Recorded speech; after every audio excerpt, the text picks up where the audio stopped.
baay'ee sodaannaa dachee dhumatti dhuftee namaaf hin hiltu ofii silas kuftee saafela baay'ee isheetti firoome qabeenyaa darbuun baay'eetu duroome baay'eetu fiigaa lafarra olii gadi dhummaan hin jiru kan duraatiin gadi maal ta'uuf jira fuuldureen biyyatti erga dabaatee seera waaqayyotti yoo hiriiranuu loltoonni jawwichaa kan waaqayyooti alaabaa moo'ichaa yoo hiriiranuu gareen bineensichaa nuutu dubbata sagalee moo'ichaa yoo hiriiranuu gareen raajii sobdu harrumaan malee horiif abdiin qabdu.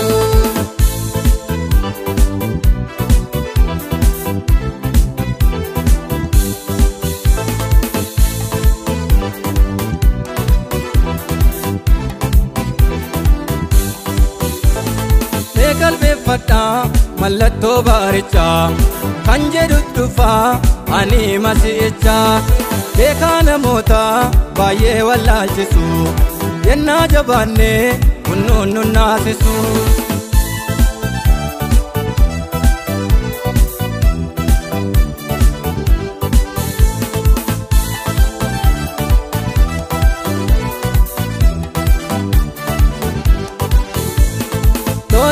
Lola dhaga'uudhaaf jirtu sabni sabarraa ka'uusaan argitu raajonni sobduun yommusni baay'atu seera waaqayyoo inaala jiraatu.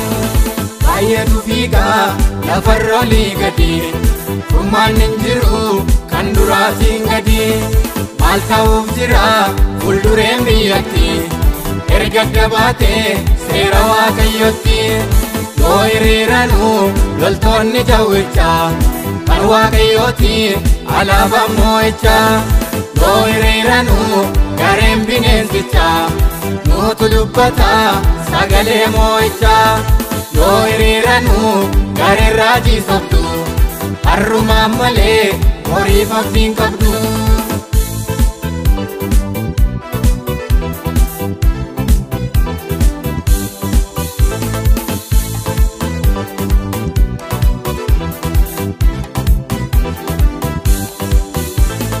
Jaalalli badee jibbiin baay'ata mootota baay'eet barbaada furmaata nagaa nagaadha jedhu baay'een namaa nagaan hin jiru hundinuu raafama.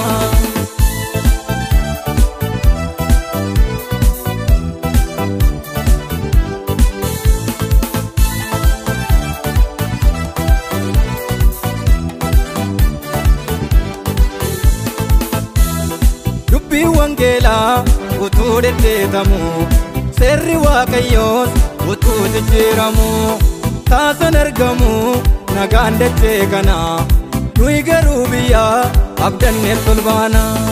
Baay'eetu fiigaa lafarra olii gadi dhummaan hin jiru kan duraatiin gadi maal ta'uuf jira fuuldureen biyyatti erga dabaatee seera waaqayyotti.